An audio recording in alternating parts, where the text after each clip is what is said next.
Download aplikasi Tarbiyah Sunnah di handphone Anda. Tersedia di Google Play dan App Store. Assalamualaikum warahmatullahi wabarakatuh. Innal hamdalillahi nahmaduhu wa nasta'inuhu wa nastaghfiruhu wa nastahdihi. ونعوذ بالله من شرور أنفسنا وسيئات أعمالنا من يهده الله فلا مضل له ومن يضلل فلا هادي له أشهد أن لا إله إلا الله وحده لا شريك له وأن محمدا عبده ورسوله قال الله عز وجل يا أيها الناس اتقوا ربكم الذي خلقكم من نفس واحدة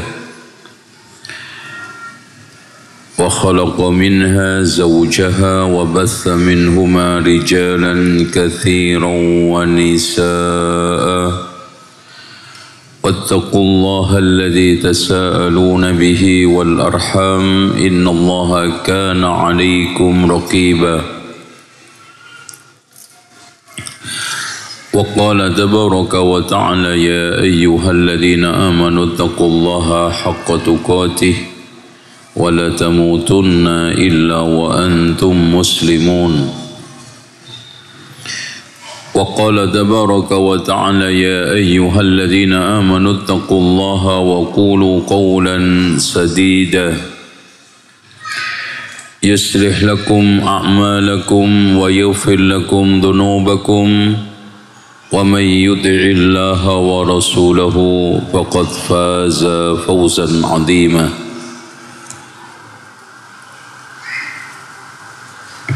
فإن خير الحديث كتاب الله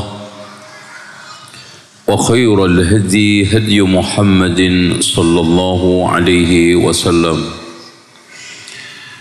وشر الأمور محدثاتها وكل محدثة بدعة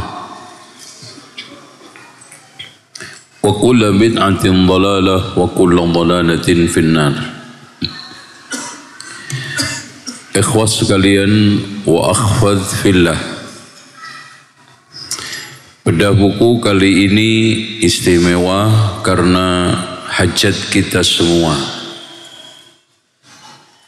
Yang datang di sini mungkin 99% sudah berumah tangga. Yang 1%-nya pun datang ke sini karena sudah ada rencana. Apapun keadaannya, rumah tangga merupakan satu institusi paling dasar, batu lompatan kehidupan paling awal yang ditempuh oleh semua manusia. Suksesnya kehidupan ditentukan di rumah tangga dan gagalnya kehidupan ditentukan di rumah tangga. Dan rumah tangga itu kongsi di dalam kebaikan, penuh dengan kesetiaan, dalam suka duka, untung rugi, sampai akhirat. Makanya kalau rumah tangga itu pengennya cuman seneng aja, suka aja, itu namanya kongsi piknik.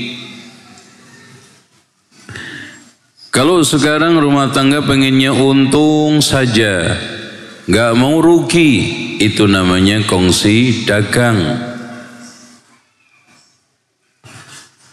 Rumah tangga dengan berbagai macam suka dukanya, untung ruginya, naik turunnya adalah proses hidup paket lengkap, bukan paket hemat.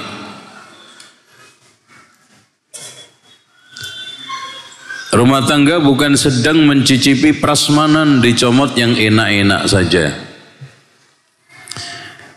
Tapi rumah tangga adalah mengarungi bahtera, liku-liku dan tidak ada satupun rumah tangga yang tidak menghadapi masalah.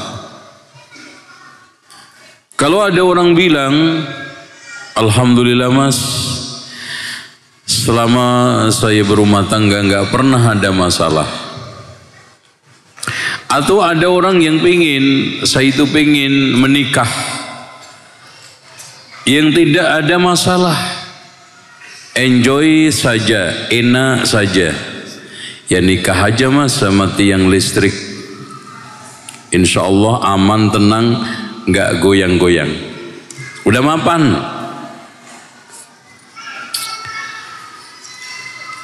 Apalagi ini sekalian, kalau kedua mempelai itu tidak paham musuh rumah tangga yang hakiki, yang menghancur luluhkan rumah tangga, yaitu setan.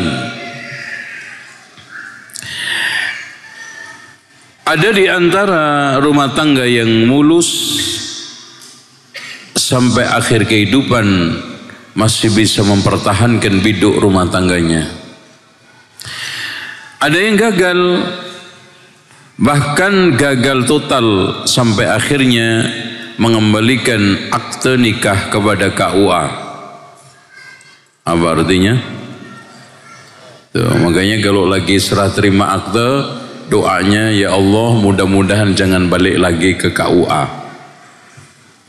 Udah, kalau bisa nambah akte lagi. Nah gitu. Nah, udah mulai aneh ini.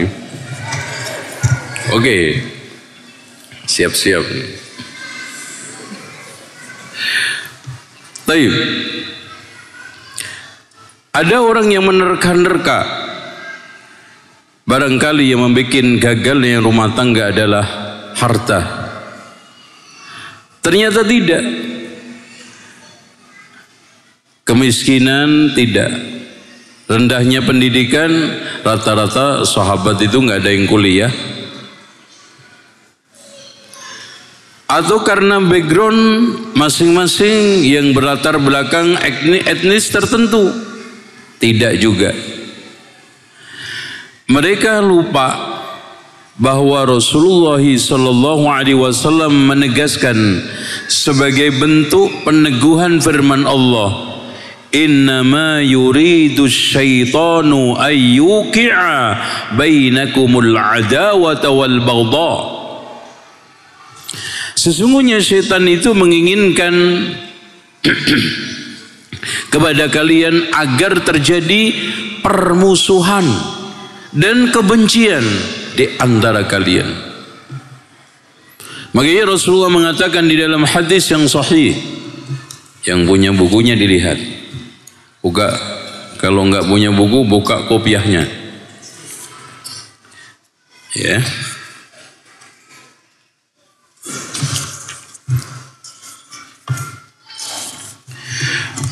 Rasulullah SAW mengatakan di dalam hadis yang dikeluarkan oleh Imam Muslim di dalam sahihnya, di buku ini, coba sebentar, halaman 26. Inna iblisa yad'a arsyahu 'alal ma'. Sesungguhnya iblis itu meletakkan singgasananya di atas air. Di dalam lafaz lain, 'alal bahri, di atas lautan. Summa yabussu sarayahu min huna. Kemudian iblis itu menebarkan bala tentaranya dari sana. Fa aqramuhum minhum manzilatan a'dhamuhum fitnatan.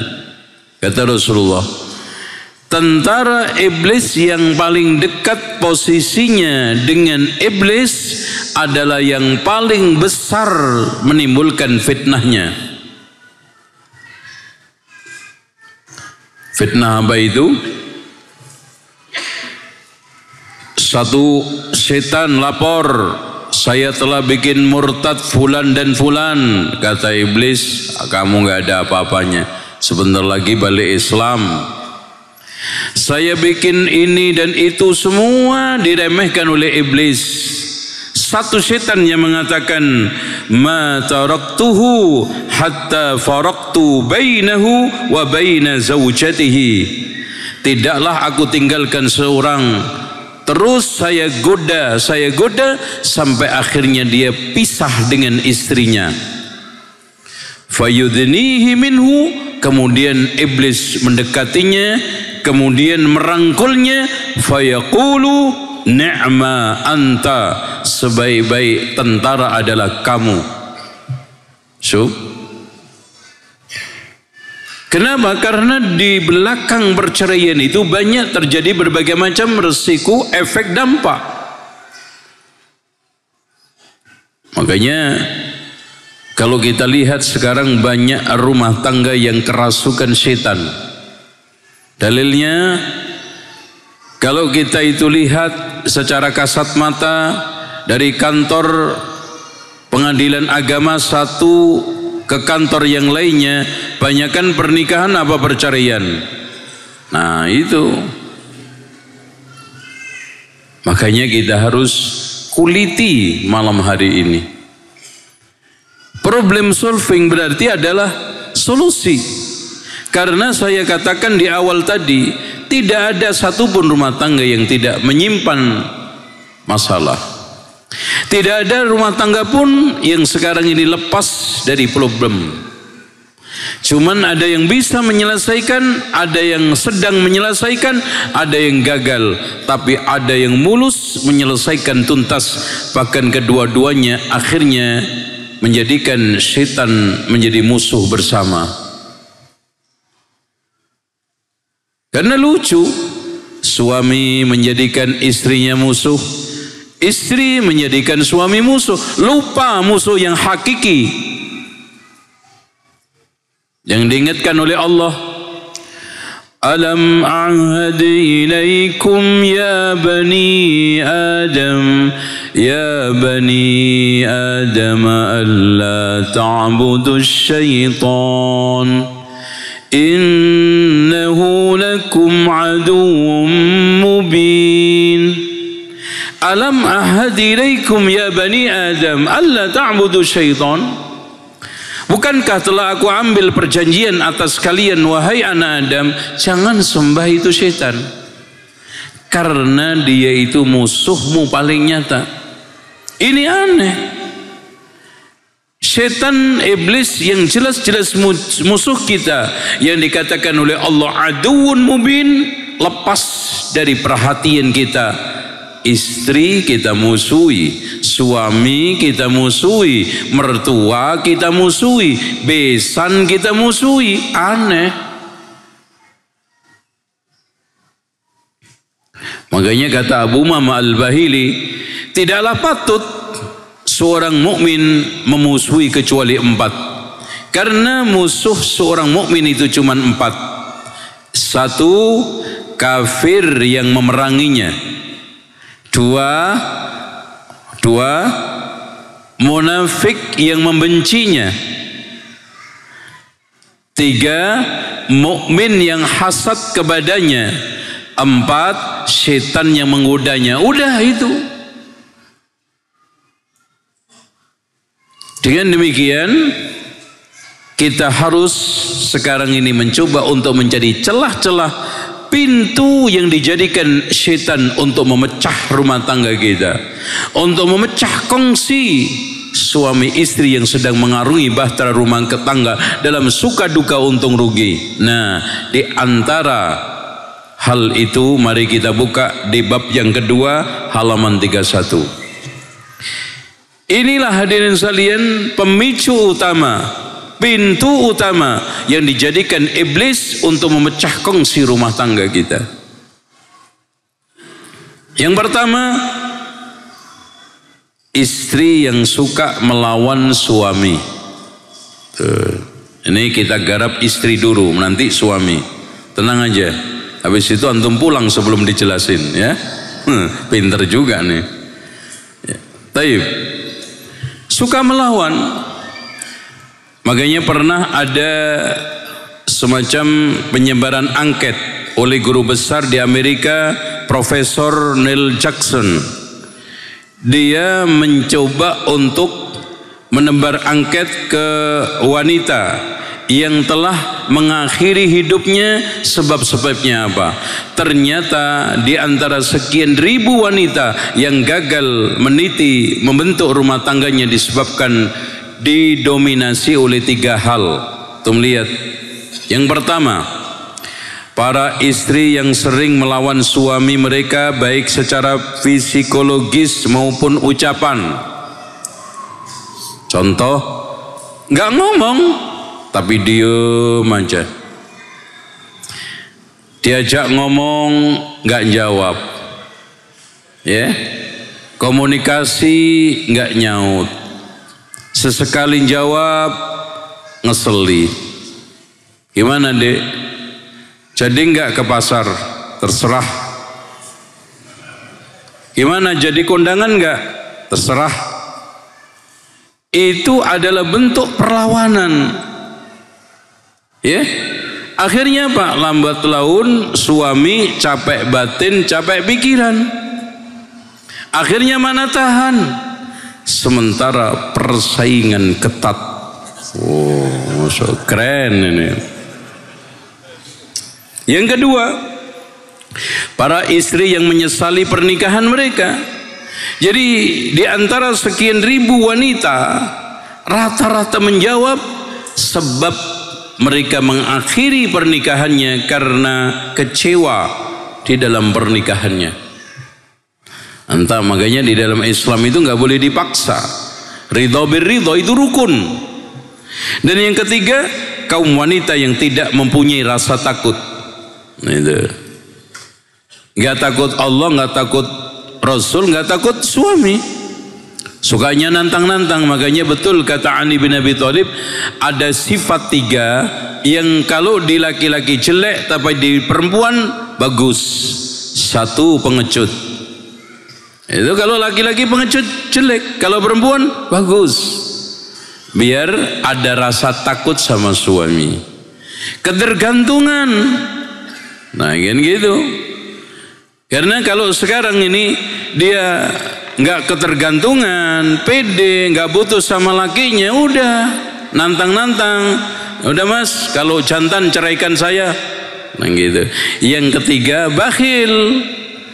Kalau laki-laki jelek, perempuan bagus karena duit suami awet. Nah itu kan, antum senyum-senyum aja. Oke. Yang kedua, di antara madakhilus syaitan, pintu-pintu setan untuk meremuk redamkan, meluluh lantakkan rumah tangga adalah sikap suka menuduh, baik suami maupun istri.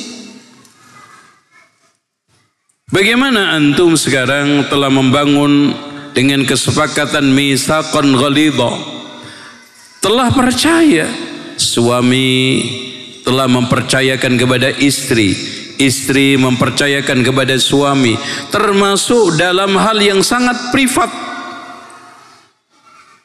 Makanya tidak ada saling menutup rahasia di antara suami istri.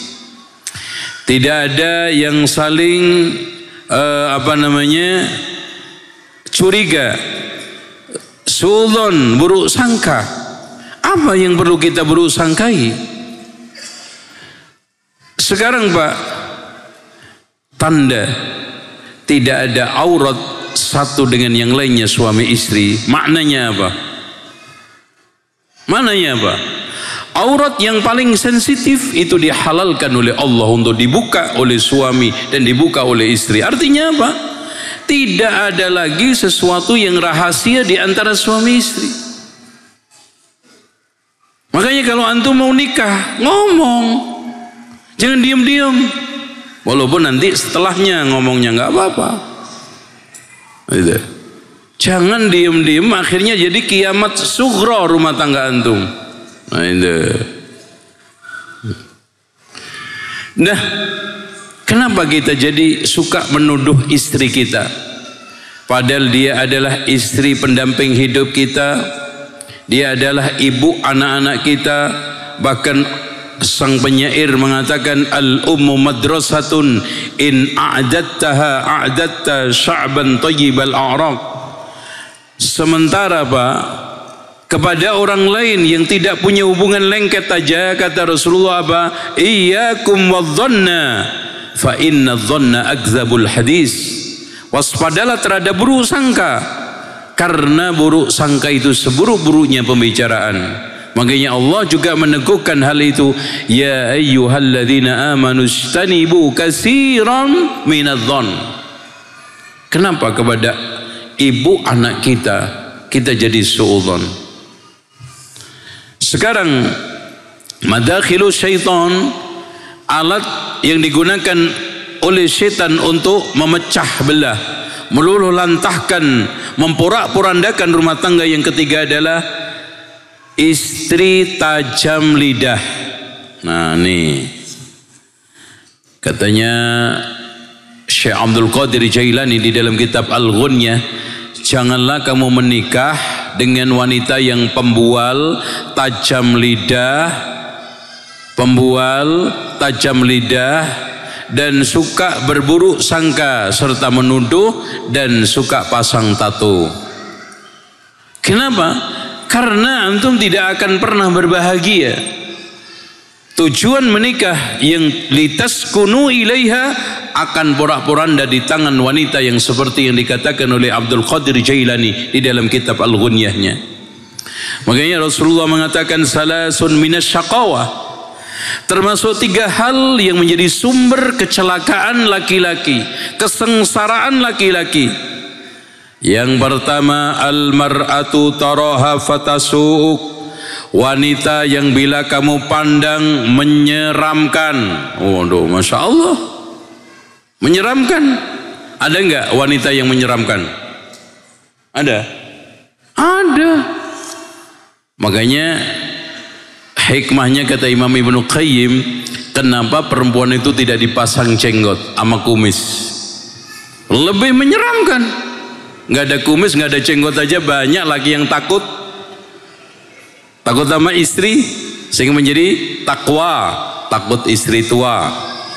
Ya kan gitu. Ya, Masya Allah. Dan ada yang istiqomah, ikatan suami takut istri di rumah. Itu namanya suami istiqomah.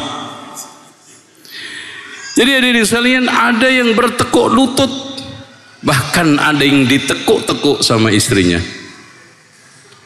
Ini wa tahmil lisanaha, kau tidak tahan untuk mendengarkan untaian lidahnya, mutiara kalimat yang keluar dari lidahnya pedas dan kadang-kadang ngeri-ngeri sedap.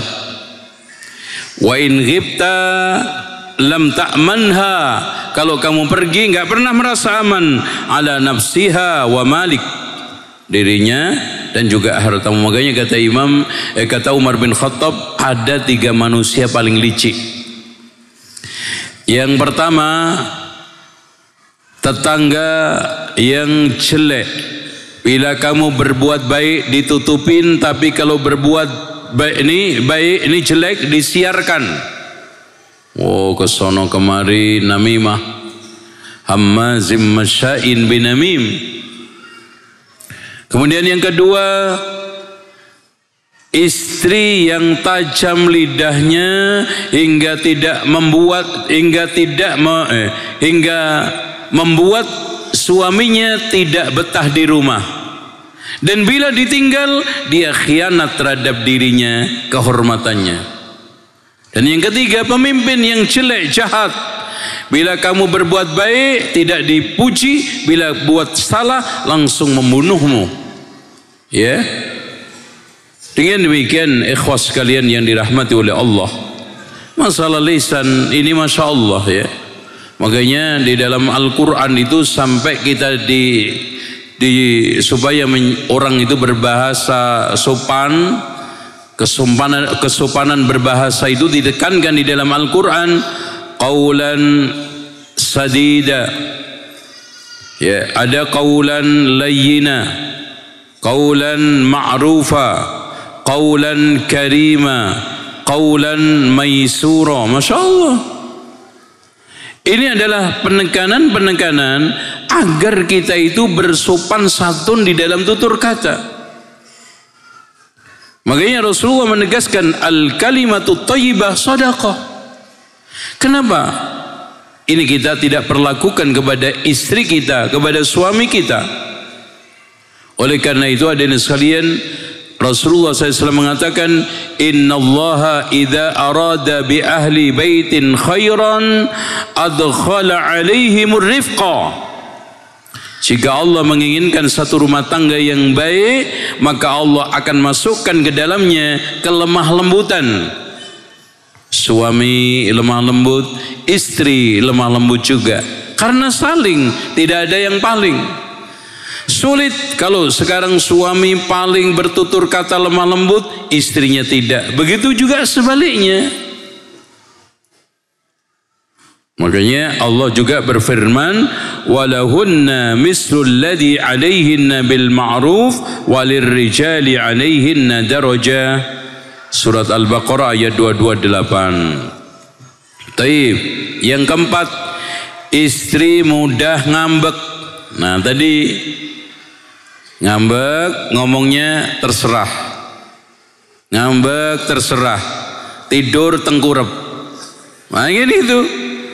Bangun-bangun subuh sampai nggak sikatan. Jadi inilah potret. Dengan demikian hadirin sekalian, di dalam hal kaitannya seperti ini, kita itu harus saling membangun suatu keceriaan, bangun suatu hiburan. Makanya kata Rasulullah, kullu syai'in laisa min dzikrillahi fahuwa lahun. Lihat halaman 39. Segala sesuatu selain zikir kepada Allah adalah sia-sia, illa ayyakuna arba'a khisalin, kecuali 4 permainan yang mengandung pahala, permainan yang memuat kebaikan. Yang pertama, mula'abatur rajuli imra'atahu, liburan seseorang dengan istrinya. Coba Rasulullah balap lari, seorang nabi, ya, tidak dianggap suatu hal yang aib. Wa ta'dibur rajuli farasahu, orang yang sekarang ini merawat kudanya, ya, dirawat, dibesarkan, dilatih larinya, kencangnya, cara untuk beloknya dan yang lainnya, itu semuanya adalah berpahala meskipun tampak itu sia-sia. Wa masyur rajul bainal aradaini, ya, larinya seseorang antara satu tempat ke tempat lain. Maksudnya apa? Lomba rali, membiasakan lari. Wa ta'limur rajulis sibahata, mengajarkan seseorang renang. Dan termasuk juga tadi wa masyur rajul bainal aradaini adalah memanah. Ini hal-hal yang harus kita ciptakan. Kemudian yang kelima, madakhilus syaitan, pintu utama syaitan yang bisa melululantakkan rumah tangga, yang meremuk redamkan ikatan suci rumah tangga, sehingga rumah tangga akhirnya akan putus, suami istri akan pisah, adalah ketika naik pitam. Suami marah, istri marah, ya, sehingga apa? Komunikasi penuh dengan kemarahan. Sementara Rasulullah SAW mengatakan, la taghdab, faraddada miraran. Bahkan kata Rasulullah SAW, man kadama ghaidha, barang siapa yang sekarang ini bisa menekan, mengendalikan marah, dendam, wa huwa yastati'u ayyunafidhahu, dia mampu melampiaskan, da'ahu Allahu yaumal qiyamah, Allah nanti akan panggil ala ru'usil khalaik, di depan semua makhluk, dengan panggilan yang baik. Fulan bin fulan telah melakukan di dunia begini-begini kebaikan, hatta yukhayyirahu, sampai dia disuruh memilih, fi ayyil khur sya'a, sekarang bidadari pasangan mana saja yang dia kehendaki. Nah, di sini langkah-langkah praktis ketika marah ya, satu ta'awudz jelasnya ya, a'udzubillah ya, a'udzubillah. Terus antum bacakan surat-surat ruqyah karena setan, ayat kursi, kalau memang belum meredam surat Al-Baqarah semuanya ya. Kedua, berwudu, karena wudu itu adalah pemadam api, sementara marah itu dari apinya setan yang memanas di dalam tubuhnya, di dalam otaknya, di dalam perasaannya. Ketiga, mengubah posisi marah. Ketika sekarang berdiri, duduk. Ketika duduk, tidur. Kalau tidur masih marah, ya keterlaluan. Coba aja antum tidur marah, itu berat ya, kan lucu jadinya kan ya. Beda dengan antum sekarang berdiri, apalagi bawa ini, Masya Allah, ini bukan diminum. Bismillah. Kalau marah bisa dibanting tuh ya. Selanjutnya ya, keempat, ketika marah bayangkan wajah orang yang sedang marah. Nah ini, jadi antum kalau marah bayangkan wajah antum. Ternyata tampilan wajah paling jelek itu Pak, bukan sedang nanam padi di sawah, belepotan, masih ada yang selfie. Tapi sampai hari ini belum pernah anak ketemu selfie marah, karena wajahnya jelek, gak layak untuk dipamerkan. Orang masak di dapur belepotan aja ada yang selfie. Coba marah, selfie. Tuh. Kelima, berdoa kepada Allah agar dihilangkan sifat marah. Keenam, ingatlah akibat buruk dari yang ditimbulkan dari marah. Ketujuh, ingat pula pahala menahan marah yang tadi. Walaman sabara wa ghafara inna dzalika lamin azmil umur. Kedelapan, jadikan diri Anda teladan baik untuk orang lain. Kesembilan, pahamilah bila marah bukan untuk membela kebenaran, merupakan kebiasaan orang-orang yang bodoh dan lemah. Kesepuluh, ingatlah hak-hak orang lain, karena mungkin saat Anda marah telah merampas hak-hak orang lain. Taib. Yang keenam, madzakhirus syaitan, kebiasaan suka menghardik. Ada suami atau istri suka menghardik ya, kadang-kadang naik mobil jalan sedikit, pelan dong mas, kayak bawa kuda aja loh. Doh, Masya Allah, emang gak tahu yang kamu bawa manusia? Doh, kenapa kita tidak memilih kata-kata, mas pelan-pelan, sayangi anak istri. Kalau kecelakaan kan juga repot, biaya rumah sakit mahal. Kenapa kita harus menggunakan bahasa yang menghardik? Itu. Udah bosen mas sama saya naik motor sembarangan aja, lo mati lo, kan gitu. Kenapa? Ya, ini hal-hal yang tidak pantas. Makanya di dalam hadis Rasulullah SAW yang untuk memuji seorang kabilah, inna fika khaslataini yuhibbuhum Allah, ada dua akhlak, ada dua sikap yang Allah mencintai. Dua sikap itu, al-hilmu adalah perasaan lembut, lapang dada, murah hati. Hilm itu maknanya Masya Allah, al-unatu, dan hati-hati, ngomong tidak kasar, bertutur kata sopan, memilih yang terbaik. Ini minimal kalimat-kalimat yang meluncur dari mulut kita itu dicatat oleh malaikat ya ikhwan ya. Makanya ketika Mu'adz bin Jabal mengatakan, ya Rasulullah, apakah kita masuk neraka gara-gara untaian kalimat yang keluar dari mulut kita? Sakilatka ummuka ya Mu'adz, celaka kamu wahai Mu'adz. Bukankah orang tersungkur mukanya ke dalam neraka akibat untaian kalimat itu? Makanya ada orang yang mengucapkan satu kalimat min sukhtillah, karena mendatangkan murka Allah. yang dia tidak sadar menghempaskan dirinya ke neraka jahanam. Nomor 7, di antara pintu setan yang menyebabkan rumah tangga itu retak adalah BBM, bau badan, Masya Allah. Ya ikhwah sekalian, kenapa kita tidak menjaga aroma baik di samping orang yang paling kita cintai? Sementara kita keluar ketika kondangan yang enggak jelas untuk siapa antum itu lakukan. Masya Allah, menggunakan kosmetik yang terbaiknya, parfum yang terwanginya, dandanan yang terindahnya, padahal enggak jelas yang memanfaatkan itu siapa. Ternyata yang memanfaatkan security, ya ternyata yang memanfaatkan tukang sayur. Ini yang memanfaatkan orang yang Anda paling cintai. Makanya gosok gigi, mandi bersih, laki perempuan. Makanya Abdullah ibnu Abbas mengatakan, aku senang dandan untuk istri saya sebagaimana aku senang istri saya dandan untuk saya.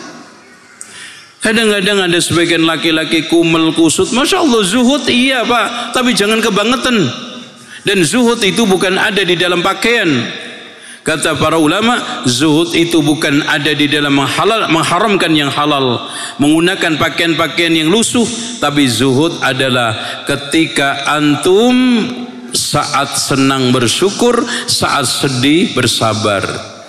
Cacian dan pujian kamu sikapi sama, dan ketika kamu mendapatkan satu cacian orang, dijelekkan orang, pahala akhirat lebih antum tunggu daripada sibuk membalasnya. Itu zuhud.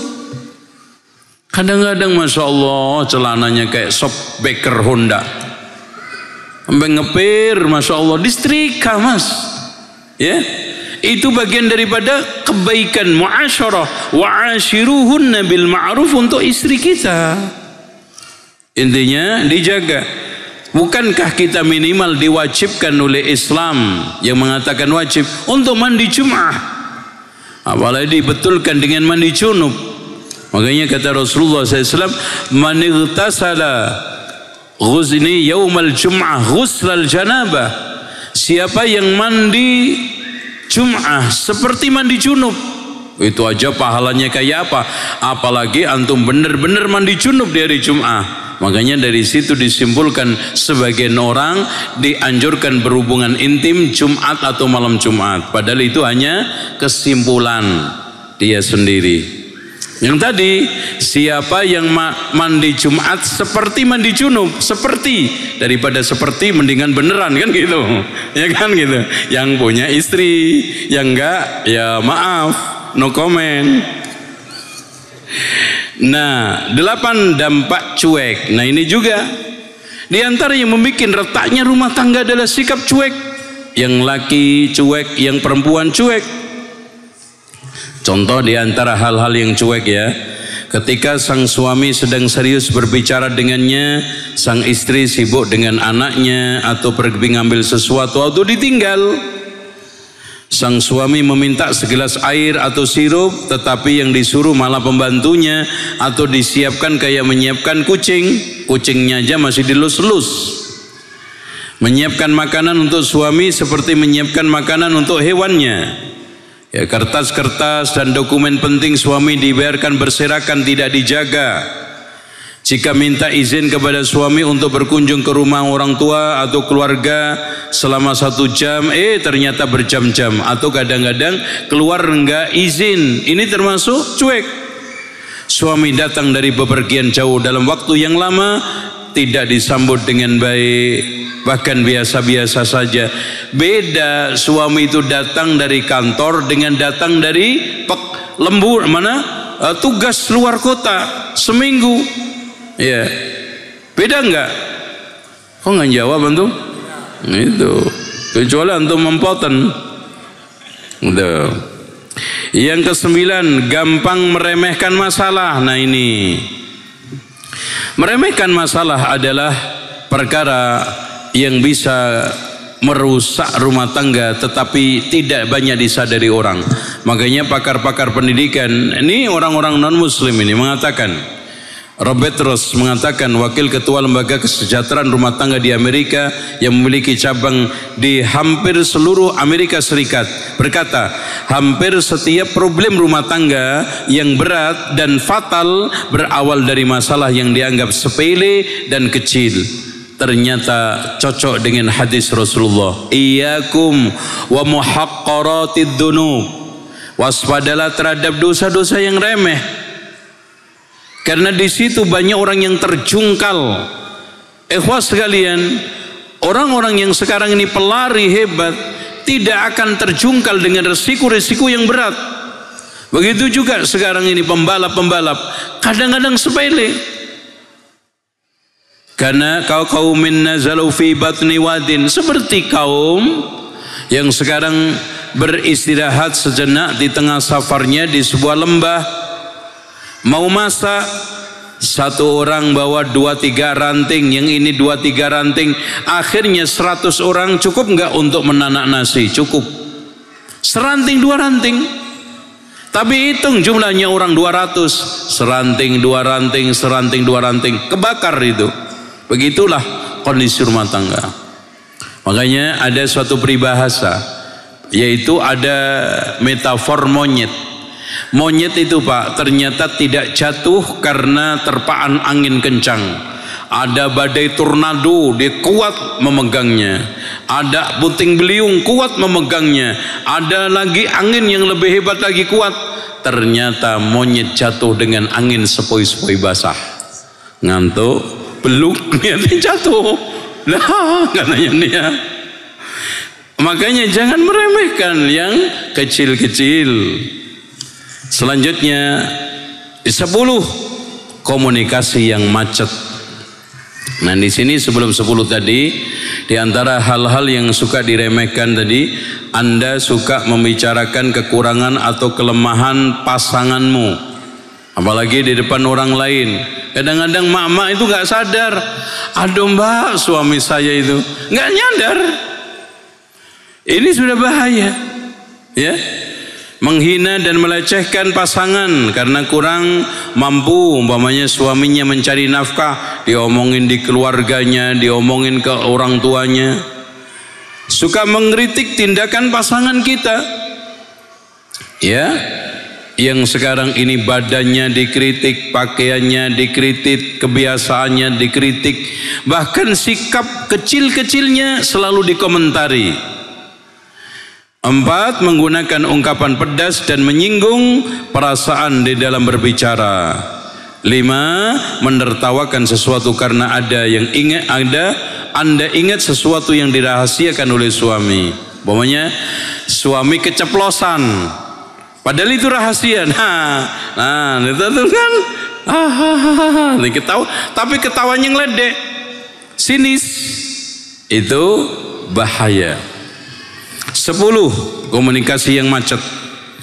Ini ikhwas sekalian, komunikasi itu ada komunikasi macam-macam ya. Komunikasi cuek, komunikasi marah, balas dendam dan yang lainnya.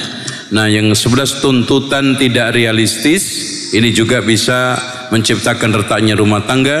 Dan yang ke-12 kekanak-kanaan. Dan yang terakhir cerewet dan bawel. Cukup. Cukup. Dan insya Allah nanti kita lanjutkan yang berikutnya. Assalamualaikum warahmatullahi wabarakatuh. Alhamdulillahi rabbil alamin, wassalatu wassalamu ala asyrafil anbiya'i wal mursalin wa ba'd. Sekarang kita sampai kepada problem solving. Kita lihat halaman 239.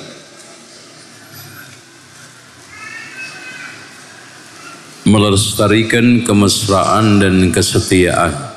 Ikhwas sekalian, cinta itu barang mentah, ketenangan itu sesuatu bahan, tidak bisa terjadi dengan sendirinya. Makanya pernah ada seorang yang datang kepada Umar mengatakan, wahai Amirul Mukminin, saya akan menceraikan istri saya. Lah kenapa? Karena saya sudah tidak cinta. Apa kata Umar? Apakah semua pernikahan itu harus ditopang dengan cinta? Kalau memang begitu, mana pentingnya merawat cinta dan mengendalikan kebencian? Oleh karena itu di sini perasaan cinta itu lebih berat, lebih sulit untuk dijaga daripada lebih mudah untuk dijaga daripada pekerjaan cinta. Perasaan cinta mengalir, pekerjaan cinta dibutuhkan untuk usaha kedua belah pihak secara aktif. Nah, di sini di antara hal-hal yang bisa melanggengkan cinta, melestarikan kemesraan satu. Ingatlah wahai istri, Anda bukan laki-laki. Ini untuk ibu-ibunya. Jadi jangan sekali-kali berganti peran, apalagi menjadi pemimpin. Anda siap dipimpin, Anda siap diayomi, Anda siap dibimbing. Yang kedua, carilah sisi positifnya. Suami istri, kalau ada masalah itu kita cari yang positifnya. Makanya Rasulullah mengatakan la yafriku mu'minun mu'minatan. Janganlah seorang mukmin melepas mukminah. In sakhita minha khuluqan, kalau enggak suka satu akhlak, radhiya minha khuluqan akhar, kalau digali-gali ridha, senang akhlak yang lainnya. Pasti aja di tengah kelemahan ada kelebihan, di tengah kekurangan masih ada mutiara-mutiara yang bisa kita petik untuk menggairahkan rumah tangga kita. Kemudian C, pastikan cinta suamimu. Kenapa berkurang? Kenapa perhatiannya berubah? Ini harus dicari sebabnya. Jangan suka mengambing hitamkan, playing victim ya, selalu mencari yang dia salah, dia kurang, dia ini. Jangan. Biasakan ada apa dengan saya, sehingga cinta suami berubah, perhatiannya berkurang. Kemudian yang berikutnya, D, kaya dengan sikap qanaah. Jangan sampai harta menjadi pemicu pertengkaran, keributan. Karena harta sehingga kita itu ciut nyali untuk melanjutkan rumah tangga. Karena harta kita akhirnya bersih tegang. Karena banyak harta juga ujian, kurang harta juga ujian. Tetapi banyak harta itu cenderung membuat manusia itu melampaui batas. Makanya kata Allah, kalla innal insana la yadgha ar-ra'ahu istaghna. Makanya qanaah itu apa? Terima apa adanya pemberian Allah, yang penting halal meskipun 50 miliar. Jadi gak ada masalah. Yang penting halal daripada 50 juta haram. Mana yang lebih bagus? Nah itu waras dan sehat walafiat. Gapailah bahagia dengan muka ceria. Kenapa kita selagi masih bisa bersenyum menghiasi muka muram, kesel, ya, dan bahkan kadang-kadang lipat sepanjang hari. Kenapa? Kadang anehnya ada sebagian orang bisa senyum merekah dengan pelanggan-pelanggannya meski hanya menawarkan satu gelas cendol, menawarkan satu pasta gigi. Kenapa kita tidak bisa tersenyum kepada pasangan kita, orang dekat kita yang itu menentukan kebahagiaan hidup kita? Sementara Rasulullah mengatakan la tahqiranna minal ma'rufi syai'a walau an talqa akhaka biwajhin dhalik. Jangan kau remehkan kebaikan sekecil apapun meski hanya sekedar senyum muka ceria di depan teman kita ketika bertemu. Terus kemudian terimalah suamimu, istrimu, pasanganmu apa adanya. Jangan menuntut yang seharusnya. Ini yang suka membuat panas dingin rumah tangga. ketika seorang telah menjalani beberapa tahun rumah tangga kecewa dengan keadaan pasangannya. Kok begini?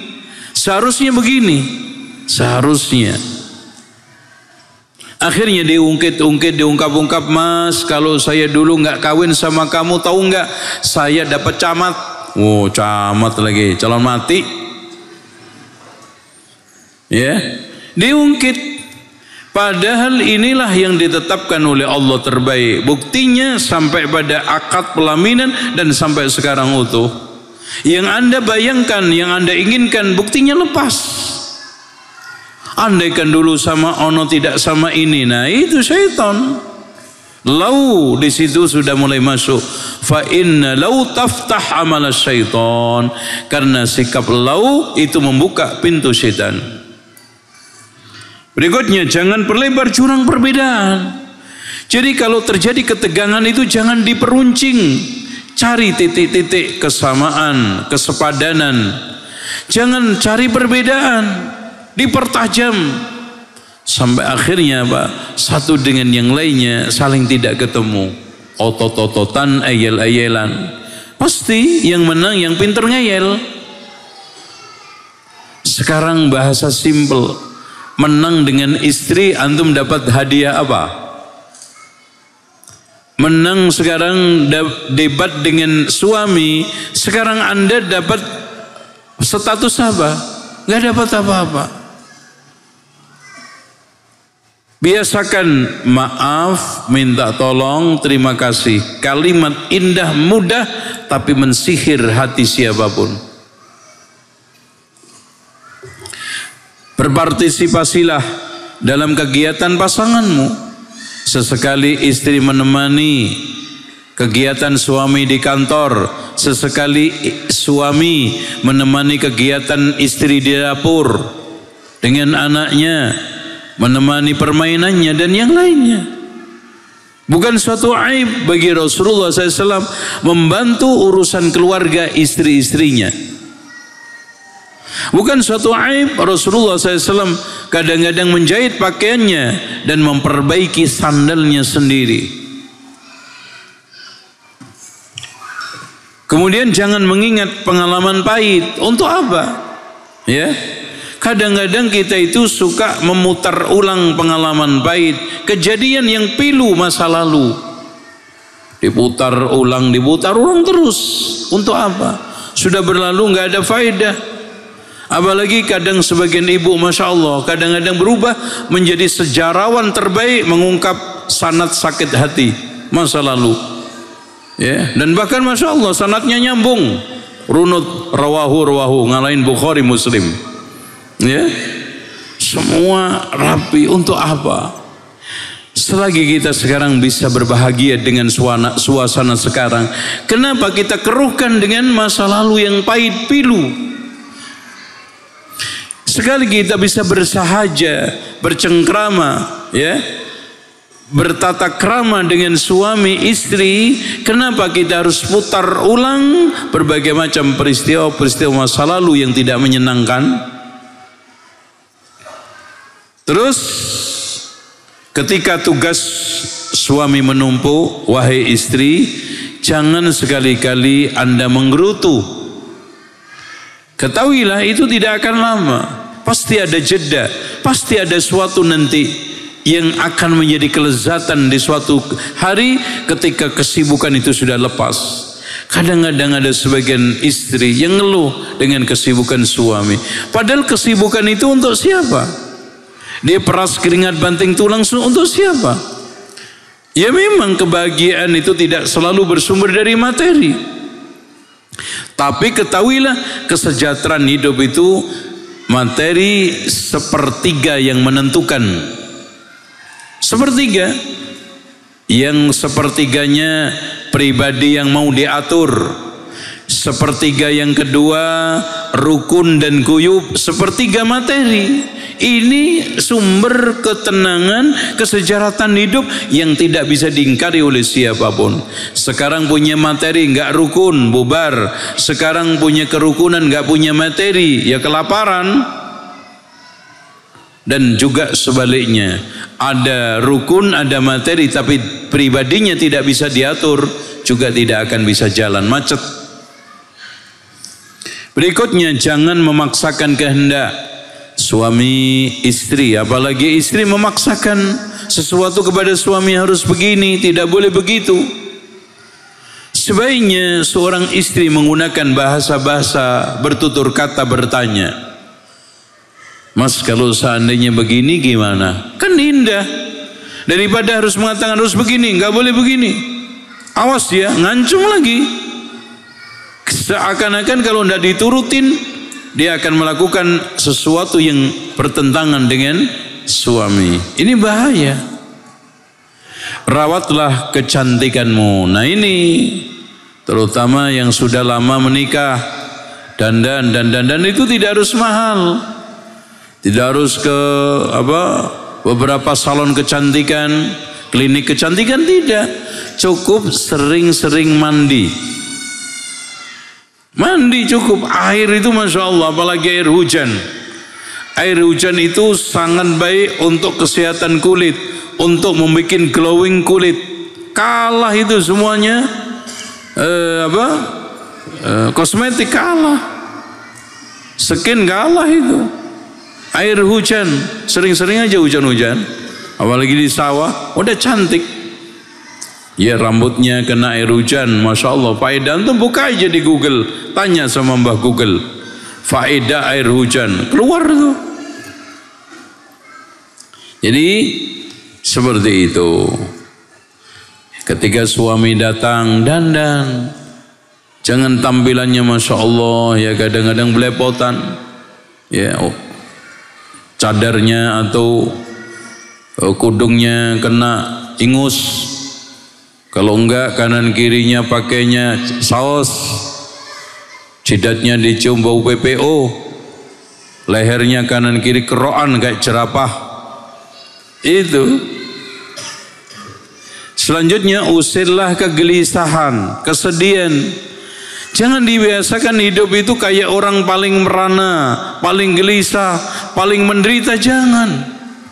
Coba kalau di dalam masalah hal-hal dunia, cari orang yang di bawah antum.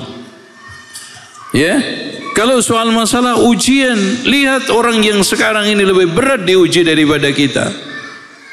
Sehingga kadang sebagian orang itu merasa paling menderita, merasa paling merana di dalam kehidupannya, kayaknya tidak pernah bahagia. Ternyata dia tidak pernah punya perbandingan, tidak pernah keluar dari ini sarangnya, katak dalam tempurung saja, sehingga dia merasa tersiksa sendirian. Jangan pecahkan rutinitas yang membosankan. Ya, berhibur juga berlibur itu penting. Biasakan mudah memaafkan. Ya, karena orang yang mudah memaafkan itu Masya Allah, dan minta maaf itu suatu hal yang subhanallah ya. Berikutnya, percayalah pada pasanganmu. Jangan curiga, jangan dicemburui, ya. Jangan sekarang ini serba dikawal, dikontrol, ya. Pergi ke kantor aja ditelepon bolak-balik. Yang kurang puas, telepon temannya, second opinion. Mas, si kampret udah datang belum? Kantor, kampret lagi. Siapa mbak? Istri gue, ini suami gue, katanya gitu. Jangan menanti kebosanan, ya. Hentikan campur tangan pihak luar, ya. Jangan dibiasakan orang lain ini campur tangan urusan rumah tangga kita. Pemainnya hanya suami istri, tidak ada orang lain. Hatta orang tua, mertua kita adalah penonton. Malah sebaiknya jangan bermudah membocorkan urusan rumah tangga kepada mereka. Karena ketika orang tua campur tangan, kita kadang-kadang nggak bisa menolak. Ketika mertua campur tangan, kita tidak bisa menghindar. Akhirnya masalah yang sebetulnya sepele mudah diselesaikan, bertambah runyam dan meruwet karena sudah banyak pihak-pihak yang terlibat sementara dia tidak punya kepentingan. Jadi jangan menanti kebosanan, bersosialisasi dengan masyarakat. Jadi kalau kita berumah tangga, berkeluarga, jangan lupa bersosialisasi. Ya, kita ada RT, ada RW, ada kegiatan di lingkungan, ada kegiatan di sekolah, mungkin juga ada kegiatan di kantor. Selalu siap menerima perubahan. Ya, namanya ekonomi bisa mengalami naik turun, yang namanya kesehatan juga bisa mengalami naik turun, kekuatan, ya, ini semua harus siap. Carilah balasan dari Allah semata. Ya, ketika kita masak, nyuci, rawat anak, jangan karena suami. Ketika kita nyari nafkah, ketika kita sekarang berusaha untuk memakmurkan, mensejahterakan keluarga kita, bukan karena siapa-siapa, semua kita lakukan lillah, karena Allah. Menegakkan kewajiban. Peliharalah persahabatan sejati dengan siapapun. Al-hubbu fillah wal bughdhu fillah. Dan buatlah obsesi yang tinggi di dalam rumah tangga. Dan berikutnya, jangan putus hubungan dengan Allah. Caranya ini, jagalah sholat 5 waktu tepat pada waktunya. Bersungguh-sungguhlah melakukan sholat sunnah, terutama rawatib, terutama tahajud. Yang ketiga, memperbanyak zikir kepada Allah dan berselawat kepada Nabi. Berikutnya, perbanyaklah doa dan pujian, tunduk dan beristighfar. Perbanyaklah membaca Al-Quran. Ya, jagalah hijab yang syar'i kalau perempuan. Komitmen dalam melakukan kewajiban dan menjauhi larangan agama kalau laki-laki, dari mulai cukur jenggot, isbal, ya, dan yang lainnya, banyak hal-hal yang harus dijaga. Bersihkan rumah Anda dari kemungkaran, alat-alat musik, hal-hal yang sekarang ini merusak akhlak atau adab serta hubungan kita dengan Allah. Biasakan salat qiyamul lail terutama pada saat akhir malam. Bacalah zikir pagi dan petang secara rutin, dan terakhir bacalah surat Al-Baqarah di rumahmu agar terjauhkan dari gangguan setan. Cukup. Adapun seni, ini seni bergaul. Ya, ini ada 10. Jangan membayangkan kesempurnaan. Mau suami mau istri. Dengarkan pembicaraan pasanganmu, suara ritian hati pasanganmu, perasaannya. Menjalin kasih sayang secara wajar, tidak hulu, tidak berlebihan. Kemudian jangan biarkan harta menghancurkan rumah tanggamu. Terus selalu senyum, sikap terbuka dan transparan, dan hindarilah nasihat tidak tepat waktu. Menasihati suami dan istri. Stop cemburu buta, cemburu overdosis. Jangan biarkan perdebatan meruncing, tumbuhkan kepekaan jiwa. Cukup. Sekarang kita buka tanya jawab. Assalamualaikum Ustaz, izin bertanya. Bolehkah seorang istri membeli perabotan rumah tangga tanpa izin suami, terlebih si istri bekerja dan memiliki penghasilan sendiri? Gini, harta yang ada di keluarga itu ada 3 jenis. Harta suami, ada 4, maaf. Harta suami, harta istri, harta bersama, harta bawaan. Harta suami tidak boleh memakai kecuali dengan izin. Kecuali memang bakhil, boleh mengambil tanpa izin. Seperti saran Rasulullah SAW pada salah seorang sahabiah yang istri ini suaminya bakhil. Kemudian harta istri, sebaiknya ketika menggunakan itu minta izin sebagai bentuk sunnah, menghargai suami, adab. Kenapa? Karena membelanjakan harta ini akan memberikan dampak sikap. Kalau tidak terkontrol suami, bisa aja boros tanpa kontrol. Ya, buang sana buang sini tidak ada kontrol. Belanja ini belanja itu, manfaat nggak manfaat tidak ada kontrol. Sehingga apa? Bisa menimbulkan kewalahan bagi suami. Dan suami akan senang dan tidak ada suatu pikiran apa-apa. Bila sekarang ketika ketika istri menggunakan hartanya izin, ya, tanya sama suaminya, boleh nggak mas saya mau beli ini? Subhanallah, indah. Beda dengan sekarang ini model diam-diam beli ini, diam-diam melakukan itu. Akhirnya apa? Suami terkesan dilewatin. Di situ sebagai seorang suami dia ada perasaan kurang dihargai. Dari situlah dianjurkan sebaiknya untuk izin. Bolehkah segala urusan, adapun harta bersama antum tahu ya, dengan dasar musyawarah untuk menggunakan. Begitu juga harta bawaan juga sama. Intinya suami dan istri harus ada saling tahu, bukan ingin saling memiliki, tapi ingin saling tahu. Bolehkah segala urusan di desain furnitur rumah dihandle oleh istri tanpa persetujuan suami? Ya ini termasuk istri-istri yang tidak nyadar bahwa dia itu adalah perempuan, mengambil alih tugas suami. Boleh-boleh saja kalau memang suami itu memberikan izin, memberikan peluang. Tapi jangan model nyelonong, jangan model sekarang ini sok bisa, sok pinter, sok tahu. Ya. Atau harus izin suami dulu membeli lemari, baju dan ini. Hal ini sebetulnya simpel, mudah, ngomong musyawarah sebetulnya. Nggak ada yang saling mempersulit. Dan izin juga tidak seperti izinnya warga ke RT. Ya toh? Izinnya seorang karyawan ke HRD harus pakai surat dokter, enggak.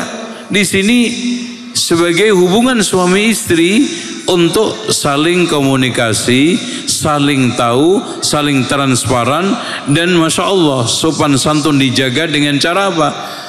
Istri mengakui keberadaan suami dengan cara apapun yang dilakukan selalu diketahui suami.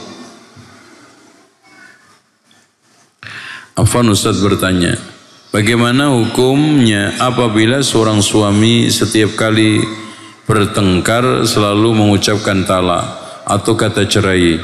Itu pun sudah beberapa kali dia ucapkan dan tidak bisa diajak bicara pelan-pelan selalu. Ini kemungkinan seperti yang telah kita bahas tadi, ya. Ada hal-hal yang sepele selama ini menumpuk menjadi kemarahan yang akhirnya letupan dahsyat. Ya, mungkin suami istri nggak sadar. Oleh karena itu, di sini harus ada saling mengoreksi, mencoba untuk mengungkap sejatinya ada apa masing-masing ini. Kenapa suami saya mudah tersinggung, sensitif, marah? Ada apa? Nggak mungkin tanpa sebab, kecuali suami ibu stres. Ini lihat ya, yang dikatakan oleh tadi, hampir setiap problem rumah tangga yang berat dan fatal berawal dari masalah yang dianggap sepele dan kecil, sehingga timbul kekecewaan yang semakin lama semakin membesar, dan akhirnya muncul reaksi balik yang sangat berbahaya berupa luapan kemarahan dan ledakan emosi. Jadi di sini masing-masing harus lapang dada, lega hati, dan tidak ada suasana kita itu saling menang-menangan untuk ngoreksi bareng-bareng. Siap untuk disalahkan dan siap untuk dibenarkan. Nggak mungkin satu-satunya istri sebagai faktor, dan juga nggak mungkin satu-satunya suami menjadi faktor. Ya, dari situlah insya Allah akan ada jalan keluar.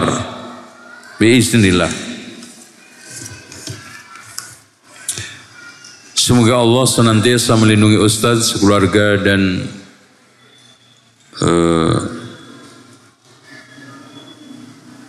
semuanya. Bagaimana cara mendekatkan, mendamaikan kembali agar saling ikhlas dan sayang antara istri dan ibu, di mana perbedaan saat ini kurang baik. Betul. Ini saya sebutkan di dalam buku saya, di antara pernak-pernik rumah tangga adalah mertua cemburu kepada istri. Kadang-kadang cemburunya itu tanpa sebab. Makanya yang harus dilakukan suami, satu, suami harus bersikap bijak. Ya. Jangan sampai terlihat memihak istri di depan ibunya, dan jangan sampai juga sebaliknya. Itu satu. Kemudian yang kedua, antum coba melakukan pendekatan yang arif antara kedua belah pihak, ya ibu ya istri. Dan sebaik mungkin antum memahamkan kepada istri untuk bisa mengalah. Karena tidak pernah ana dapatkan cerita selesai istri itu bisa menang dengan ibunya. Adapun faktor-faktor cemburu kalau kita mau korek rata-rata satu. Mungkin dulu si suaminya ini anak mama. Sehingga setelah menikah dia merasa diambil alih, diserobot. Kemudian yang kedua, mungkin selama ini ada jatah-jatah setoran yang diberikan kepada ibunya macet setelah menikah. Kemudian yang ketiga, suami terlalu menampakkan kemesraan sayangnya kepada ibunya, padahal dulu itu dekat, akrab, dan yang saya katakan tadi anak mama. Ya. Kemudian yang berikutnya, rata-rata faktornya adalah rata-rata ini timbul karena mereka tinggal bersama mertua. Makanya langkahnya yang pertama tadi, sikap bijak suami. Jangan sampai antum terlihat memihak, entah di depan istri, di depan orang tua. Kemudian yang kedua, adakan komunikasi hangat, pendekatan yang baik, entah kepada ibu, kepada bapak. Ini kepada istri. Kemudian antum korek sebab-sebabnya dan antum selesaikan satu persatu. Kalau tadi setoran, antum kasih.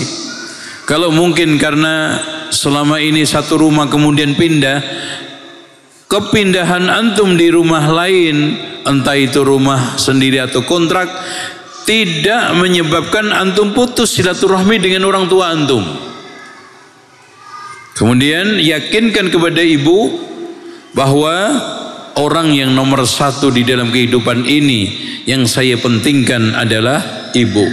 Dan istri fahamkan bahwa berbakti kepada ibu itu di atas segala-galanya, termasuk kepentingan istri. Jadi jangan ada kemarahan kalau sekarang istri terkesan dinomor duakan. Ya, nggak boleh itu. Bahkan istri harus bersikap bisa membantu suami untuk birrul walidain. Dan yang terakhir, istri harus sabar. Insya Allah berkat kesabaran, berkat ketulusan, Allah akan berikan pertolongan. Wa may yattaqillaha yaj'al lahu makhraja wa yarzuqhu min haitsu la yahtasib. Ternyata sabar mengalah dan bermuamalah secara tulus dengan mertua tersebut akan meluluhkan hati orang tua dan akhirnya berubah. Itu ya. Karena ini ujian berat buat suami dan juga buat istri.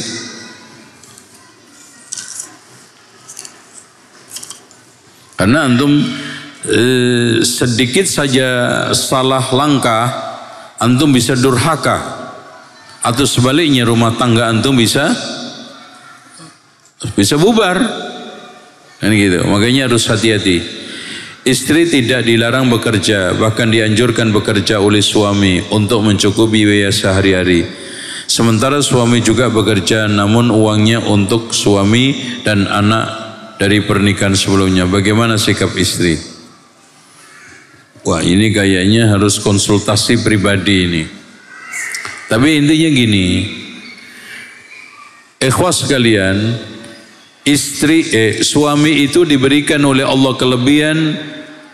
Nomor utama pertama adalah harta. Cek firman Allah di dalam surat An-Nisa. Ar-rijalu qawwamuna 'alan nisa'i bima faddalallahu ba'dahum 'ala ba'din wa bima anfaqu min amwalihim. Wa bima anfaqu min amwalihim. Artinya rumah tangga itu bisa normal ketika hak kewajiban itu berjalan dengan baik, dan di antara sekian kewajiban laki-laki adalah mencukupi nafkah, dan nafkah itu kalau kepada anak 5, kepada istri 3, kepada istri 4, papan, pangan, pakaian, kesehatan. Ya mungkin istri juga pendidikan dalam konteks tidak formal. Ini nafkah.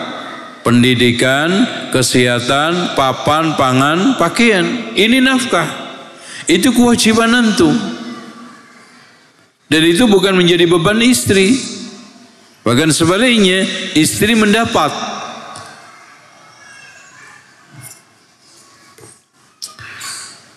Assalamualaikum Ustaz, bila sudah suatu keluarga sedang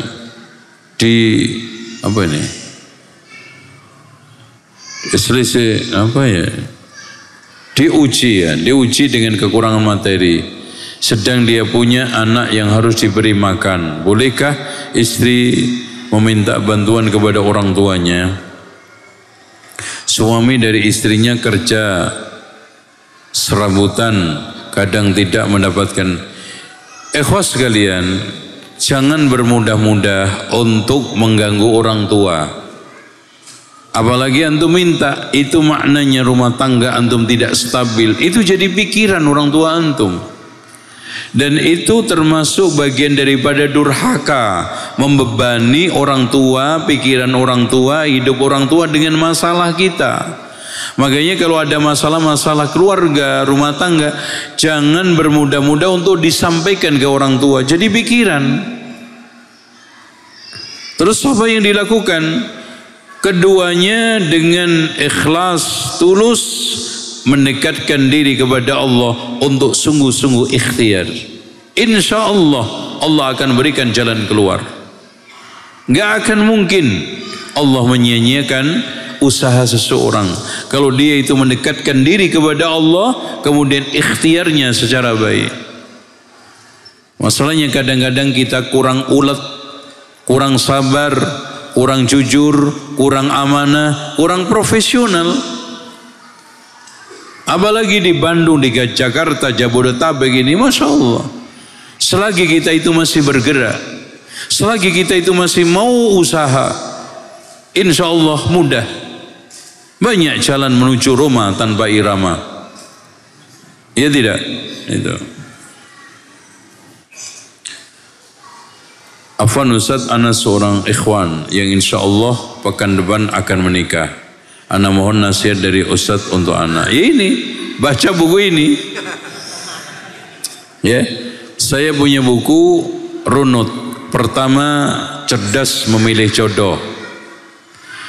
Terus yang kedua, mudah nikah bahagia. 3, rumah tangga satu hati satu langkah. 4 ini problem solving, karena rumah tangga itu pasti melalui 4 ini. Goncangan-goncangan itu akan didapat oleh semua orang yang menikah ketika sudah umur di atas 7 tahun. Dan siapa yang bisa mempertahankan di atas 12, insya Allah. Tapi siapa yang berumah tangga baru umur 2-3 tahun, tengkar aja, berisik aja, tiap hari tidak pernah aman dari salah faham, sulit untuk tahun berikutnya bertahan. Bagaimana bisa bertahan? Anak antum masih TK aja juga ruwet, Apalagi nanti kalau sudah SMP, SMA. Padahal orang itu lagi seneng-senengnya, lagi anteng-antengnya, lagi menikmati rumah tangga ketika anak itu TK. Kayaknya rata-rata anteng kan? Nah, udah mulai goncang nanti SMP, SMA. Itu ya ujian. Karena sudah menghadapi banyak orang yang dewasa, banyak orang yang mengerti, banyak orang yang menuntut. Kalau anak antum masih TK dituntut oleh satu orang istri, sekarang udah mulai anak SMA, anak SMP, anak perguruan tinggi, nuntut antum. Belum lagi tuntutan dari mertua, orang tua tadi. Ah nih, disitulah bisa nggak kita itu bertahan. Ujian mental. Bolehkah seorang, oh sudah cukup. Masya Allah, ini surat A. Lebar-lebar nih Pak hari ini. Biasanya kecil-kecil. Anak baca yang paling lebar nih. Ya, bismillah. Mudah-mudahan ini yang terakhir ini. Saya akhwat, berarti banyak. 26 tahun. Makanya saya katakan akhwat ikhwan ini sudah bahasa Indonesia. Ya, contoh pernah ada ikhwan ngomong, Ustaz, ana mau melawar akhwat. Berapa orang? Ya 1 Ustaz. Oh, anak kira 5. Untuk bilang akhwat. Gitu ya. Sedang proses ta'aruf dengan ikhwan 30 tahun. Ikhwan ini mengenal sunnah tapi tidak melaksanakan, sedangkan 3 adiknya melaksanakan sunnah. Alasannya beliau tidak melaksanakan sunnah karena ada beberapa pengalaman buruk mengenai teman dan saudara beliau yang suka mengikuti kajian salaf. Contohnya, menurut komunikasi dengan beliau, seperti beliau detail belum bisa menerima. Taib, ikhwas sekalian, antum belum mulai nikah aja sudah ruwet. Ukhti fillah, ini adalah pertanda dari Allah. Ini belum jadi apa-apa, udah ruwet. Biasanya menjelang menikah, ini Masya Allah, enak suasana, Masya Allah, unan mandu. Ini belum nikah sudah ruwet. Apalagi ruwetnya di bidang agama. Sulit antum mempertahankan pernikahan kalau beda mabda, beda manhaj, beda akidah. Makanya di dalam cerdas mencari jodoh, saya tulis itu langkah-langkah cerdas kita untuk memilih jodoh itu. Karena nanti antum akan terus begini, dan ini pasti akan berlanjut nanti setelah pernikahan. Antum percaya, coba aja, tapi jangan dicoba. Karena nikah bukan coba-coba. Maksudnya coba aja, tanya kepada orang-orang yang berpengalaman, yang mendapati kasus seperti ini. Dan pernikahan itu bukan untuk setahun 2 tahun, abadi. Kita harus kokohkan landasannya, dasarnya. Karena nikah itu, kata Al Hasanul Basri ketika ditanya, wahai Abu Sa'id, saya punya anak perempuan, dengan siapa saya kawinkan? Dia menjawab, kawinkan dengan laki-laki yang bertakwa, karena kalau dia mencintai akan memuliakan, dan kalau dia itu membenci tidak mendolimi. Takwa, iman itu asasnya. Ini nggak paham apa itu salaf, apa itu sunnah. Nggak paham bagaimana antum melanjutkan pernikahan. Orang yang tidak paham ahli sunnati wal jamaah, tidak memahami siapa salafus soleh itu. Ustaz izin tanya, bagaimana hukumnya bila seorang suami selesai? Bagaimana jika suami sering berkata, pelacurku, loh iya ini, ketika sedang berhubungan intim, gimana? Allah majnun ada. Bagaimana jika suami tidak berlaku baik kepada mertua? Ini Wallahi butuh diruqyah ini. Ini ketika diranjang ngomongnya nggak benar, sama mertua nggak beres. Bagaimana jika suami merahasiakan penghasilannya? Bagaimana jika suami mendekati istri ketika hanya ingin berhubungan semua? Ya jelas lah. Kalau nggak pengen ngapain? Ya, kalau laki mah mendingan kerja, gitu kan gitu. Bolehkah istri menolak hubungan suami? Istri nggak boleh.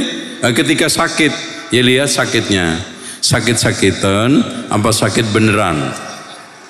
Ya, perlu diketahui ikhwas sekalian.